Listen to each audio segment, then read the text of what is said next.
crains le grand méchant loup?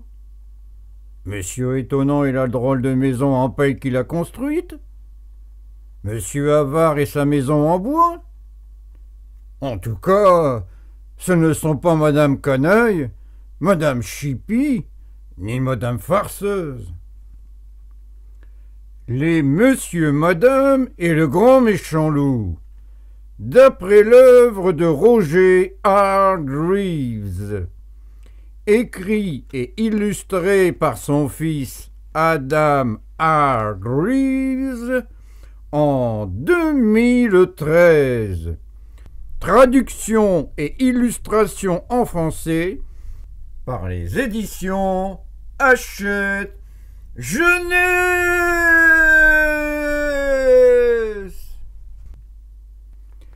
Il était une fois Madame Canaille qui décida de se faire construire une nouvelle maison. Mais comme elle ne savait pas comment la construire, elle demanda à Monsieur Étonnant de la construire pour elle. Et c'est ce qu'il fit. Il la fabriqua avec de la paille.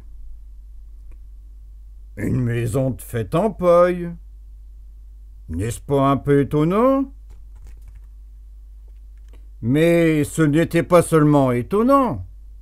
C'était surtout très dangereux, car à peine Madame Canaille s'y fut installée, qu'un loup approcha et frappa à sa porte. « Madame » appela-t-il, « je suis le grand méchant loup. Ouvrez-moi !»« Jamais de la vie !» répondit Madame Canaille avec insolence. « Alors, je soufflerai si fort que votre maison disparaîtra !» s'écria le loup.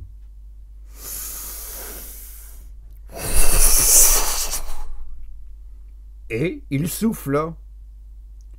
Il faut dire que les grands méchants loups sont très doués pour souffler sur les maisons en paille. Heureusement, Madame Canaille était habituée à s'enfuir par les fenêtres.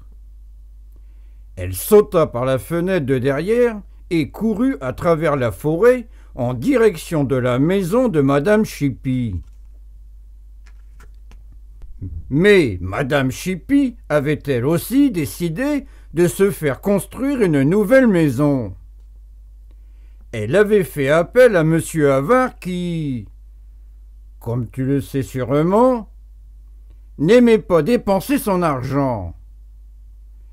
Il avait donc construit la maison de Madame Chipie en faisant le plus d'économies possible.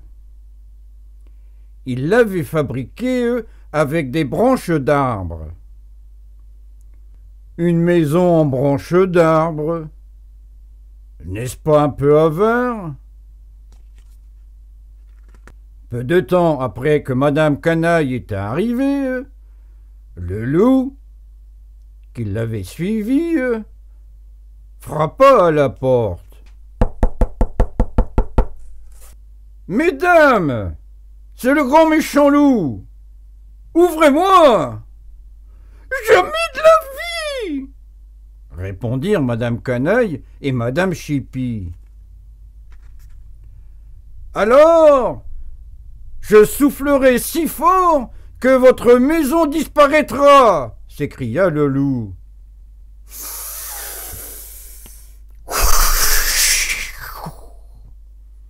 Et il souffla.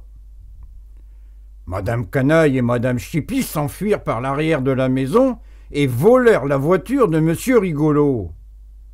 Oui, je sais, c'est vraiment très vilain de leur part. Elles roulèrent jusque chez Madame Farceuse avec le loup à leur trousse. Madame Farceuse avait, elle, engagé un maçon pour construire sa maison. Comme tu peux t'en douter, Monsieur Brique construisit une maison en briques pour Madame Farceuse. À peine Madame Canaille et Madame Chipie s'étaient-elles précipitées, eux, chez Madame Farceuse, que l'on toqua à la porte.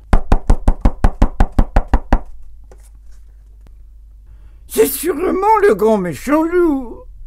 dit Madame Canaille. « C'est le grand méchant loup !» confirma celui-ci. « On sait !» répondirent les trois petites dames. « Ouvrez-moi !» ordonna l'animal. « Jamais de la vie !»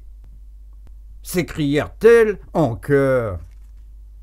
« Alors, je soufflerai si fort que votre maison disparaîtra !» gronda le loup.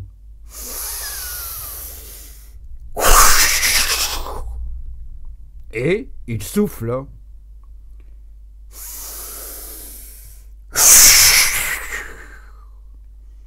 Il souffla encore, de plus en plus fort. Mais cette fois, la maison en briques de Madame Farceuse ne bougea pas. Elle était bien trop solide. Bougonna le loup. Il eut soudain une idée. « Mesdames, je connais un charmant verger près de la ferme de Monsieur Champ.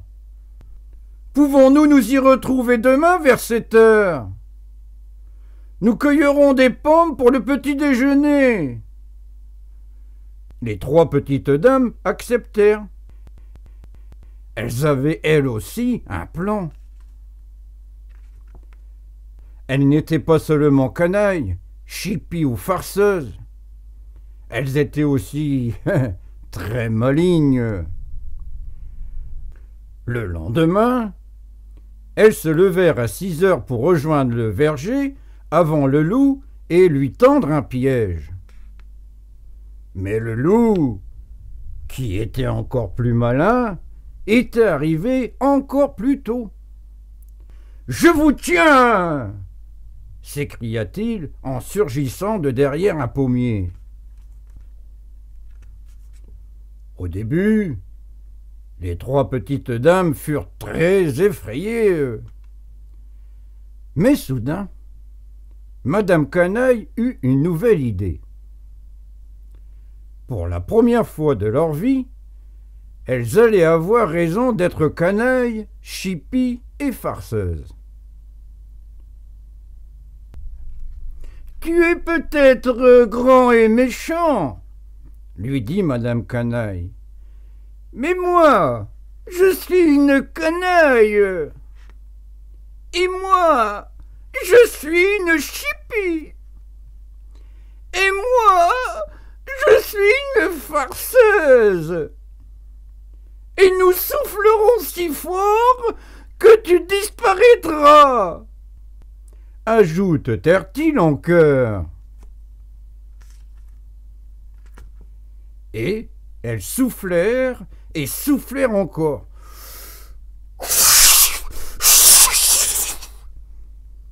Si bien qu'elles envoyèrent le loup loin en bas de la colline. Le loup roula, sauta et se cogna. Tu aurais presque pu avoir pitié de lui. Presque, mais pas tout à fait.